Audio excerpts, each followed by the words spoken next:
ನಮಸ್ತೆ. ನೋಡಿ, ಈ ವಿಡಿಯೋದಲ್ಲಿ ನಿಮ್ಗೆ ಏನೇನೆಲ್ಲ ಮಾಹಿತಿ ಸಿಗ್ತದೆ ಅನ್ನೋದು ಸೂಕ್ಷ್ಮವಾಗಿ ತಿಳಿಸ್ಬಿಡ್ತೀನಿ. ಸ್ಕಿಪ್ ಮಾಡಿದೆ ನೋಡಿ. ಅನೇಕ ಜನರು ರೆಗ್ಯುಲರಾಗಿ ವಿವಿಧ ಬೆಳೆಗಳು, ತರಕಾರಿನೋ ಹಣ್ಣು ಹೂವಿನ ಬೆಳೆಗಳಲ್ಲಿ ಟಾನಿಕ್ಗಳು, ಗ್ರೋತ್ ಪ್ರಮೋಟರ್ಸ್, ಬಯೋಸ್ಟಿಮ್ಯುಲೆಂಟ್ಸ್ ಬಳಸ್ತಲೇ ಇರ್ತೀವಿ. ಅನೇಕ ದಿನಗಳಿಂದ ಪ್ರಶ್ನೆ ಕೇಳ್ತಲೇ ಇದ್ರಿ, ಅವುಗಳ ಬಗ್ಗೆ ಒಂದು ಮಾಹಿತಿ ಕೊಡಿ, ವಿಡಿಯೋ ಮಾಡಿ ಅಂತೇಳಿ. ಸೊ ಎಷ್ಟು ಕ್ಯಾಟಗರಿ ಇದೆ, ಅವುಗಳನ್ನು ಯಾವ ರೀತಿ ಬಳಸಬೇಕು, ಯಾವ ಹಂತದಲ್ಲಿ ಬಳಸ್ಬೋದು, ಏನೇನು ಪ್ರಯೋಜನ ಸಿಗುತ್ತೆ, ಅವುಗಳು ಅತಿ ಆದರೆ ಏನಾಗುತ್ತೆ, ಈ ಥರದ ಸಂಪೂರ್ಣ ಮಾಹಿತಿ ಈ ವಿಡಿಯೋದಲ್ಲಿ ಕೊಡ್ತಕ್ಕಂಥ ಪ್ರಯತ್ನ ಮಾಡ್ತೀನಿ. ಎಲ್ಲ ಒಂದೇನಾ? ಟಾನಿಕ್ ಯಾವಾಗಲೂ ಅಗತ್ಯ ಇದೆಯಾ? ಖಂಡಿತ ಈ ವಿಡಿಯೋ ಪೂರ್ತಿ ನೋಡಿದ ಮೇಲೆ ನಿಮಗೆ ಇದು ಅರ್ಥ ಆಗ್ತದೆ.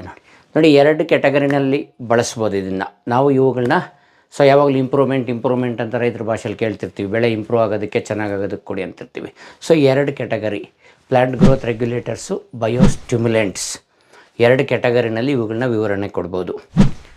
ಹಾಗಿದ್ರೆ what are plant growth regulators? ಈ ಎರಡಕ್ಕೂ ಏನು ವ್ಯತ್ಯಾಸ? Biostimulants, plant growth regulators.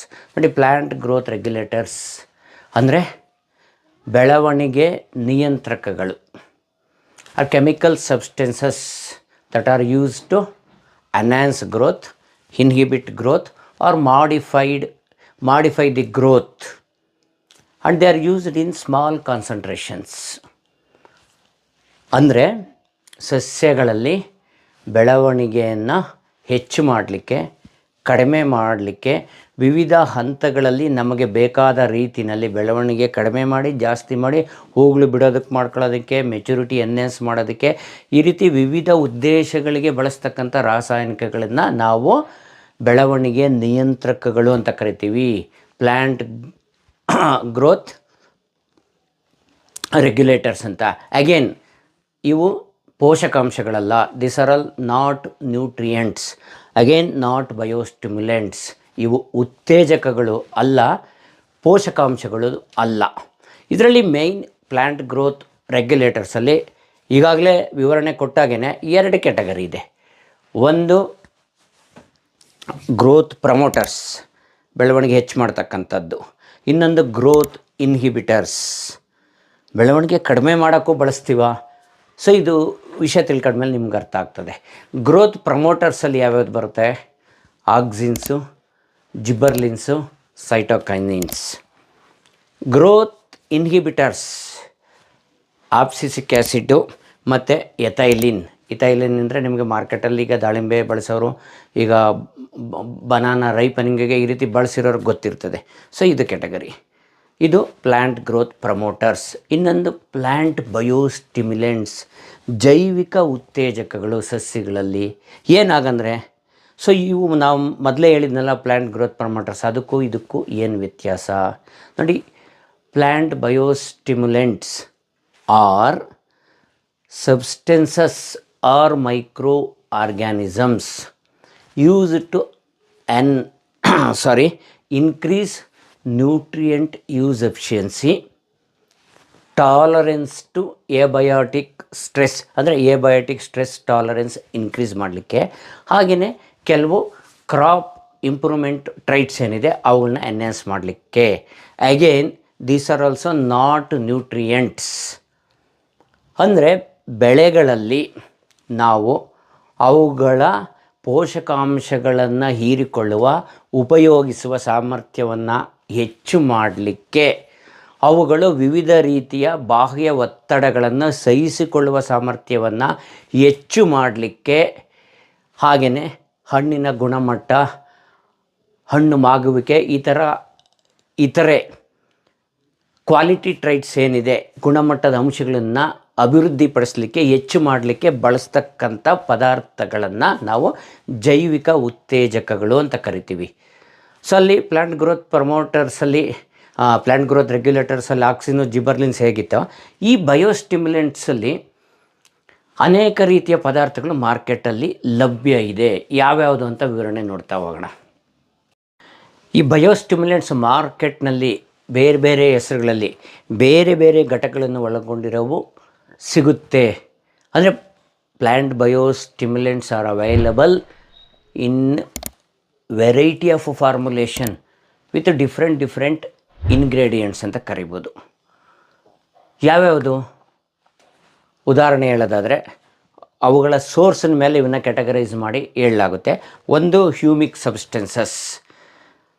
ಅದು ಹ್ಯೂಮಿಕ್ ಸಬ್ಸ್ಟೆನ್ಸಸ್ ಅಂದರೆ ಸಾಯಿಲ್ ಆರ್ಗ್ಯಾನಿಕ್ ಮ್ಯಾಟರ್ಗೆ ಸಂಬಂಧಪಟ್ಟಿದ್ದು. They are constituents of the soil organic matter. They are the end products of the decomposition of plant and animal wastes ಅಂತ ಕರಿಬೋದು. ಹಾಗೆಯೇ they are resultant of the microbial metabolism. ಸೂಕ್ಷ್ಮಾಣುಜೀವಿಗಳ ಚಯಾಪಚಯ ಕ್ರಿಯೆ ಏನಿದೆ ಅವುಗಳಿಂದ ಬಂದಿರತಕ್ಕಂಥದ್ದು ಹ್ಯೂಮಿಕ್ ಸಬ್ಸ್ಟೆನ್ಸಸ್. ಏನು ಅವುಗಳಲ್ಲಿ based on their solubility and molecular weight humins ಅಂತ ಕರಿಬೋದು. ಹ್ಯೂಮಿಕ್ ಆ್ಯಸಿಡ್ಡು, ಫಲ್ವಿಕ್ ಆ್ಯಸಿಡ್ಡು, ಈ ರೀತಿ ಬೇರೆ ಬೇರೆ ಕ್ಯಾಟಗರಿನಲ್ಲಿರ್ತದೆ. ಇನ್ನೊಂದು ಕ್ಯಾಟಗರಿ ಈ ಬಯೋಸ್ಟಿಮ್ಯುಲೆಂಟ್ಸಲ್ಲಿ ಪ್ಲ್ಯಾಂಟ್ ಸೋರ್ಸಿಂದ ಬಂದಿರತಕ್ಕಂಥದ್ದು ಪ್ಲ್ಯಾಂಟ್ ಎಕ್ಸ್ಟ್ರಾಕ್ಟ್ಸ್ ಅಂತ ಕರಿಬೋದು. ಸೀವೀಡ್ ಎಕ್ಸ್ಟ್ರಾಕ್ಟ್ಸು ಒಂದು ಮೇಯ್ನು. ಸೊ ಸೀವೀಡ್ ಎಕ್ಸ್ಟ್ರಾಕ್ಟ್ ಬಗ್ಗೆ ಸಂಪೂರ್ಣವಾದ ಮಾಹಿತಿ ನಾನು ಕಳೆದ ಬಾರಿ 2 ವೀಡಿಯೋಗಳಲ್ಲಿ ವಿವರಣೆ ಕೊಟ್ಟಿದ್ದೀನಿ. ಅದರಲ್ಲಿ ಸಂಪೂರ್ಣ ಮಾಹಿತಿ ಸಿಗುತ್ತೆ. ಆ ಪ್ಲ್ಯಾಂಟ್ ಸೋರ್ಸಿಂದ ಎಕ್ಸ್ಟ್ರಾಕ್ಟ್ ಮಾಡಿರೋದು ಮೇಜರಾಗಿ ಸೀವೀಡ್ ಎಕ್ಸ್ಟ್ರಾಕ್ಟ್ಸ್ ಅಂತ ಕರಿಬೋದು. ಅವುಗಳಲ್ಲಿ ನಾನು ಈ ಮೊದಲೇ ಹೇಳಿದೆ, ಪ್ಲ್ಯಾಂಟ್ ಗ್ರೋತ್ ರೆಗ್ಯುಲೇಟರ್ಸ್ ಹೇಳಿದ್ನಲ್ಲ ಕ್ಯಾಟಗರಿ. ಪ್ಲ್ಯಾಂಟ್ ಗ್ರೋತ್ ಪ್ರಮೋಟರ್ಸ್ ಅವು ಆಕ್ಸಿನ್ಸ್ ಇರುತ್ತೆ, ಜಿಬರ್ಲಿನ್ಸ್ ಇರುತ್ತೆ, ಸೈಟೋಕೈನಿನ್ಸ್ ಇರುತ್ತೆ. ಇನ್ನೊಂದು ಕ್ಯಾಟಗರಿ ಆಫ್ ಬಯೋಸ್ಟಿಮ್ಯುಲೆಂಟ್ಸ್ ಮೈಕ್ರೋಬಿಯಲ್ ಸೋರ್ಸಿಂದ ಬಂದಿರತಕ್ಕಂಥದ್ದು. ಬೆನಿಫಿಷಿಯಲ್ ಫಂಗಸ್ ಆಗಿರ್ಬೋದು, ಬ್ಯಾಕ್ಟೀರಿಯಾ ಆಗಿರ್ಬೋದು. ಯಾವುದು ಫಂಗಸ್? ಮೈಕೋರೈಸಲ್ ಫಂಗರ್ ಅಥವಾ ನಾನ್ ಮೈಕೋರೈಸಲ್ ಫಂಗಸ್ ಅಂತ ಕರಿಬೋದು. ವ್ಯಾಮ್ ಅಂತ ಏನು ಕರಿತಿರ್ತೀವಿ ಅದು. ಹಾಗೆಯೇ ಸಿಂಬಯೋಟಿಕ್ ಬ್ಯಾಕ್ಟೀರಿಯಾ ಇರ್ತದೆ ಕೆಲವು, ರೈಸೋಬಿಯಮ್ ಆಗಿರ್ಬೋದು. ಹಾಗೆಯೇ ಇನ್ನೊಂದು PGPR ಅಂತ ಕರಿತಾ ಇರ್ತೀವಿ, ಪ್ಲ್ಯಾಂಟ್ ಗ್ರೋತ್ ಪ್ರಮೋಟಿಂಗ್ ರೈಸೋಬ್ಯಾಕ್ಟೀರಿಯಾ ಅಂತ.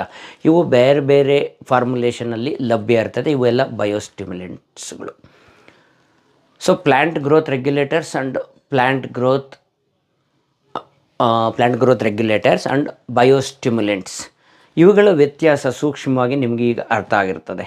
Plant growth regulators chemical substances, ಅವುಗಳು ಗ್ರೋತ್ ಎನ್ಹಾನ್ಸ್ ಆಗ್ಬೋದು, ಮಾಡಿಫೈ ಮಾಡ್ಬೋದು, ರಿಟಾರ್ಡ್ ಇನ್ಹಿಬಿಟ್ ಮಾಡಲಿಕ್ಕೆ. ಬಯೋಸ್ಟಿಮ್ಯುಲೆಂಟ್ಸು ನ್ಯೂಟ್ರಿಯೆಂಟ್ಸ್ ಯೂಸ್ ಎಫಿಷಿಯನ್ಸಿ ಜಾಸ್ತಿ ಮಾಡಲಿಕ್ಕೆ, ಸ್ಟ್ರೆಸ್ ಟಾಲರೆನ್ಸ್ ಇನ್ಕ್ರೀಸ್ ಮಾಡಲಿಕ್ಕೆ, ಆಮೇಲೆ ಕ್ವಾಲಿಟಿ ಟ್ರೈಟ್ಸ್ ಇಂಪ್ರೂವ್ ಮಾಡಲಿಕ್ಕೆ. ಸೊ ಇವುಗಳನ್ನು ನಾವು ವ್ಯವಸ್ಥಿತವಾಗಿ ಬಳಸಿದ್ದೇ ಆದರೆ ನಮ್ಮ ಬೆಳೆ ಉತ್ಪಾದನೆಯಲ್ಲಿ ಸರಿಯಾದ ಒಂದು ಫಲಿತಾಂಶವನ್ನು ಪಡ್ಕೊಳ್ಳೋದಕ್ಕೆ ಸಾಧ್ಯ ಇದೆ. ಪ್ರಿಸಿಷನ್ ಫಾರ್ಮಿಂಗ್ ಅಂತ ಕರಿಬೋದು ನಾವು. ಗುಣಮಟ್ಟದ ಉತ್ತಮ ಮಟ್ಟದ increase in yield and plant growth and yield ಅಂತ ಕರಿಬೋದು. ಬೆಳವಣಿಗೆಯಲ್ಲಿ ಮತ್ತು ಇಳುವರಿ ಹೆಚ್ಚು ಪಡೆಯೋದಕ್ಕೆ ಇವು ಸಹಾಯ ಆಗ್ತವೆ. ಸರಿಯಾದ ರೀತಿ ಬೆಳೆನ ಹೇಗೆ ನ್ಯೂಟ್ರಿಷನ್ ಪೋಷಕಾಂಶ ಹೀರುವಿಕೆಯ ಪ್ರಮಾಣ, ನ್ಯೂಟ್ರಿಷನ್ ಅಪ್ಟೇಕ್ ಜಾಸ್ತಿ ಆಗುತ್ತೆ. ಹಾಗೆಯೇ ಸಸ್ಯಗಳಲ್ಲಿ ದ್ಯುತಿ ಸಂಶ್ಲೇಷಣಾ ಕ್ರಿಯೆ ಹೆಚ್ಚಾಗುತ್ತೆ. ಒಂದು ವಿಗರಸ್ ಗ್ರೋತ್ ಬರಲಿಕ್ಕೆ ಸಹಾಯ ಆಗುತ್ತೆ. ಫೋಟೋಸಿಂಥಸಿಸ್ ಜಾಸ್ತಿ ಆಗೋದ್ರಿಂದ.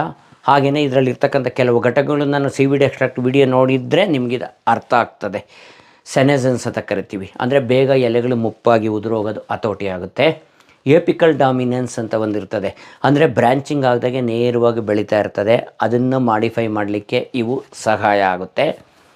ಹಾಗೆಯೇ ಗುಣಮಟ್ಟ ಇಂಪ್ರೂವ್ ಮಾಡಲಿಕ್ಕೆ, ಹಣ್ಣುಗಳು ಮಾಗಲಿಕ್ಕೆ ಇವು ಸಹಾಯ ಆಗ್ತವೆ. ಗುಣಮಟ್ಟ ಅಂತ ಹೇಳಿದ್ನಲ್ಲ, ಕೆಲವು ಬೆಳೆಗಳಲ್ಲಿ ವಿಶೇಷವಾಗಿ ಇವುಗಳನ್ನ ಬಳಸಿ ನಾವು ಪರಿಸ್ಥಿತಿಗೆ ಅನುಗುಣವಾಗಿ ಬೆಳೆ ಮಾಗುವುದನ್ನು ಸ್ವಲ್ಪ ಮುಂದಕ್ಕೆ ಹಾಕ್ಬೋದು ಅಥವಾ ಬೇಗ ಬರಂಗೆ ಮಾಡ್ಬೋದು. ಹಾಗಂತ ಅನೇಕ ಪ್ರಶ್ನೆ ಕೇಳಿದ್ರೆ, ಈಗ ಟೊಮೊಟೊ ಮಾರ್ಕೆಟಲ್ಲಿ ಜಾಸ್ತಿ ಆದ ತಕ್ಷಣ ಬೇಗ ಹಣ್ಣಾಗಬೇಕು ಅಂತ ಆ ಥರ ಸಡನ್ನಾಗಿ ಸಾಧ್ಯ ಇಲ್ಲ.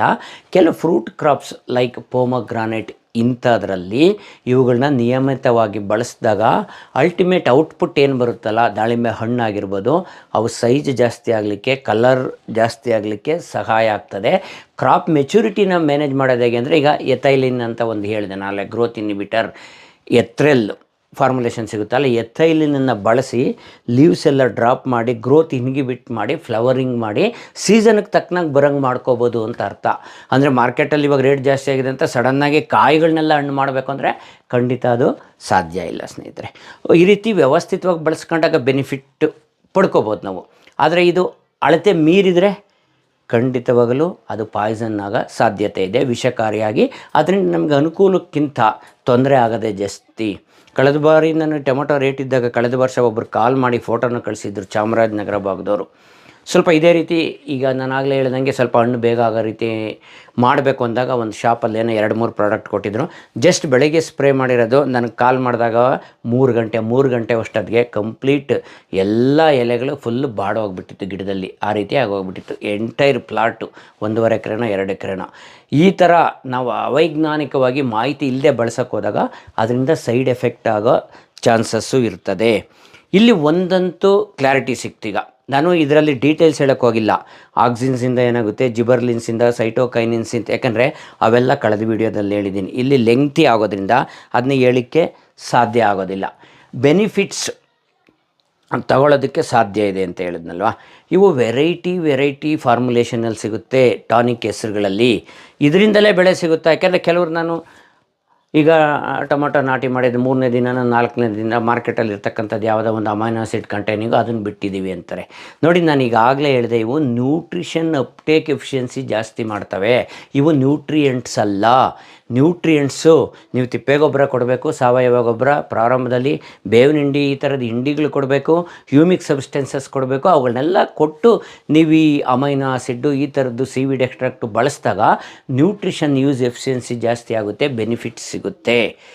ಎಷ್ಟೋ ಬಾರಿ ಈಗ 3 ವಾರ ಆಗಿರ್ತದೆ, ಏನು ಕೊಟ್ಟಿದ್ದೀರಾ ಗಿಡಕ್ಕೆ, 2 ಸರಿ ನಾನು ಆ ಪ್ರಾಡಕ್ಟ್ ಹೆಸರುಗಳೆಲ್ಲ ಸುಮ್ಮನೆ ಯಾಕೆ ಕಂಪನಿ ಪರ ವಿರೋಧ ಅನ್ನೋದು ಬರ್ತದೆ.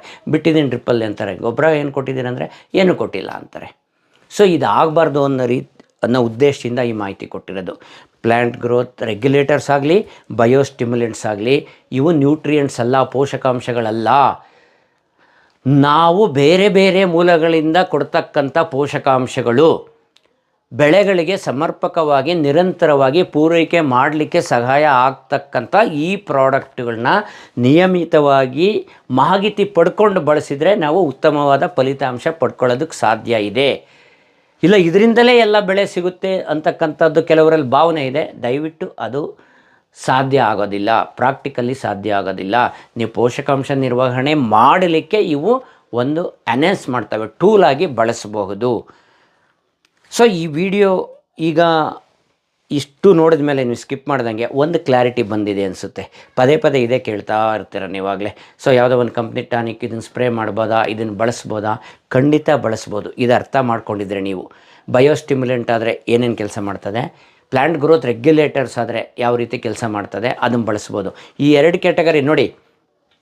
ಒಂದು ಪ್ಲ್ಯಾಂಟ್ ಗ್ರೋತ್ ರೆಗ್ಯುಲೇಟರ್ಸು, ಪ್ಲ್ಯಾಂಟ್ ಇದು ಹಾರ್ಮೋನ್ಸು, 2 ಡಿಫ್ರೆಂಟ್ ಪ್ರಾಡಕ್ಟ್ ಅಂತಲೇ ಕೇಳ್ಬೋದು. ಈ ಪ್ಲ್ಯಾಂಟ್ ಹಾರ್ಮೋನ್ಸ್ ಅಂತ ಏನಿದೆ, ಈ seaweed extract, humic substances, they can be plant growth regulators also. ಯಾಕಂದರೆ ಅವುಗಳಲ್ಲಿ ಜಿಬ್ಬರ್ಲಿನ್ಸು, ಆಕ್ಸಿನ್ಸ್ ಅವೆಲ್ಲ ಇರ್ತದೆ. ಆದರೆ ಪ್ಲ್ಯಾಂಟ್ ಗ್ರೋತ್ ರೆಗ್ಯುಲೇಟರ್ಸ್ ಏನು ಕೆಮಿಕಲ್ ಸಬ್ಸ್ಟೆನ್ಸಸ್ ಹೇಳಿದೆ, ಆಕ್ಸಿನ್ಸು ಇವೆಲ್ಲ, ದೇ ಕೆನಾಟ್ ಬಿ ಬಯೋಸ್ಟಿಮ್ಯುಲೆಂಟ್ಸ್. ಇದೊಂದು ಕ್ಲಾರಿಟಿ ಅರ್ಥ ಆಗಿದೆ ಅಂದ್ಕೊತೀನಿ. ಸೊ ಈ ಮಾಹಿತಿ ಸ್ನೇಹಿತರೊಂದಿಗೆ ಹಂಚ್ಕೊಳ್ಳಿ. ಇದು ವಿವರವಾಗಿ ಹೇಳಿದರೆ ಗಂಟೆಗಟ್ಟಲೆ ಹೇಳ್ಬೋದು, ಫಾರ್ಮುಲೇಷನ್ ತೋರಿಸಿ ಹೇಳ್ಬೋದು, ಮಾರ್ಕೆಟಲ್ಲಿ ಯಾವ್ಯಾವುದರಲ್ಲಿ ಸಿಗುತ್ತೆ ಅಂತ ಹೇಳ್ಬೋದು. ಬಟ್ ಎಲ್ಲರಲ್ಲೂ ತಾಳ್ಮೆ ಕಡಿಮೆ ಇರೋದ್ರಿಂದ ಲೆಂಗ್ತಿ ವಿಡಿಯೋ ಆದರೆ ಜನ ನೋಡಲ್ಲ ಅನ್ನೋ ದೃಷ್ಟಿಯಿಂದ ಬಹಳ ಸಂಕ್ಷಿಪ್ತವಾಗಿ ವಿವರಣೆ ಕೊಟ್ಟಿದ್ದೀನಿ ಸ್ನೇಹಿತರೆ. ಸೊ ಯಾರು ಫಸ್ಟ್ ಟೈಮ್ ನನ್ನ ಚಾನಲ್ ನೋಡ್ತಿದ್ರೆ ಆ್ಯಸ್ ಯೂಸ್ವಲ್ ನೀವು ಸಬ್ಸ್ಕ್ರೈಬ್ ಆಗಿ ಅಂತ ರಿಕ್ವೆಸ್ಟ್ ಮಾಡ್ಕೊಳ್ತಾ, ಈಗ ಬೇಸಿಗೆ ಟೊಮೊಟೊ ನಾಟಿ ಜಾಸ್ತಿ ಆಗ್ತಾಯಿದೆ. ಈಗಾಗಲೇ ತುಂಬ ಜನನೇ ಕರೆ ಮಾಡ್ತಾ ಇದ್ದೀರಾ, ಏನು ಮಾಡಬೇಕು, ಈಗಾಗಲೇ ನಾಟಿ ಮಾಡಿ 2 ವಾರ 3 ವಾರ ಆಗಿರೋರೆ ವೈರಸ್ ಬಂದಿದೆ, ಏನು ಮಾಡಬೇಕಂತ ಪ್ರಶ್ನೆ ಕೇಳ್ತಿದ್ದೀರಾ. ದಯವಿಟ್ಟು ವಿಡಿಯೋ ಪ್ಲಾಟ್ಫಾರ್ಮಲ್ಲಿ, ಯೂಟ್ಯೂಬ್ ಪ್ಲಾಟ್ಫಾರ್ಮಲ್ಲಿ ವಿಡಿಯೋ ಈಗಾಗಲೇ ಕಳೆದ ವಾರನೇ ಟೊಮೊಟೊ ಬಗ್ಗೆ 3 ವಿಡಿಯೋ ಮಾಡಿದ್ದೀನಿ. ಪದೇ ಫೋನ್ನಲ್ಲಿ ನಾನು ವಿವರಣೆ ಕೊಡಲಿಕ್ಕೆ ಸಾಧ್ಯ ಆಗಲ್ಲ. ಯಾಕಂದರೆ ಫೋನ್ ಮಾಡಿದ ತಕ್ಷಣ ವಿವರಣೆ ಕೊಡಲಿಕ್ಕಾಗಲ್ಲ. ಹಿಂದೇನು ಮಾಡಿರ್ತೀರಿ ಅದನ್ನೆಲ್ಲ ಫೀಡ್ಬ್ಯಾಕ್ ತೊಗೊಂಡು ಕೊಡಬೇಕಾಗ್ತದೆ. ವ್ಯಾಟ್ಸಪ್ಪಲ್ಲಿ ಮೆಸೇಜ್ ಮಾಡಿದರೆ ರಿಪ್ಲೈ ಮಾಡಲ್ಲ ಅಂತ ಹೇಳ್ತಿರ್ತೀರಿ. ಫೋಟೋ ತೋರಿಸ್ಬಿಟ್ಟು ಏನು ಹೊಡಿಬೇಕು ಅಂತ ಹೇಳಿದ ತಕ್ಷಣ ಖಂಡಿತ ರಿಪ್ಲೈ ಮಾಡಲಿಕ್ಕಾಗಲ್ಲ. ಭೂಮಿ ಸಿದ್ಧತೆ ಹಂತದಿಂದ ವ್ಯವಸ್ಥಿತವಾಗಿ ಏನು ಮಾಡ್ಕೊ ಬಂದಿರ್ತೀರಿ ಅದರ ಆಧಾರದ ಮೇಲೆ ಮುಂದಿನ ಚಿಕಿತ್ಸೆ ನಿರ್ಧಾರ ಆಗೋದ್ರಿಂದ ಮತ್ತೆ ನಾನು ಚಾಟ್ ಮಾಡಬೇಕಾಗ್ತದೆ. ಏನು ಹಾಕಿದ್ದೀರಿ, ಎಷ್ಟು ದಿವಸ, ಯಾವ ಏರಿಯಾ, ಮತ್ತು ನೀವು ರಿಪ್ಲೈ ಕೊಡಬೇಕು, ಮತ್ತು ನಾನು ಮಾಡಬೇಕು. ಈ ರೀತಿ ನಿರಂತರವಾಗಿ ಚಾಟ್ ಮಾಡೋದಕ್ಕೆ ಖಂಡಿತ ನನ್ನಲ್ಲಿ ಸಮಯ ಇಲ್ಲ. ಆದ್ದರಿಂದ ಆ ಥರಕ್ಕೆ ನಾನು ರೆಸ್ಪಾನ್ಸ್ ಮಾಡಲಿಕ್ಕೆ ಆಗಲ್ಲ. ನಿಮಗೆ ಈ ಜ್ಞಾನ ಅವಶ್ಯಕತೆ ಇದೆ ಅನಿಸಿದರೆ, ನಾನು ಕೊಡೋ ಮಾಹಿತಿ ಸರಿ ಇದೆ ಅಂತ ಅನಿಸಿದರೆ ದಯವಿಟ್ಟು ವಿಡಿಯೋಗಳಲ್ಲಿರೋ ಮಾಹಿತಿನ ಬಳಸ್ಕೋಬೋದು. Thank you very much. Bye.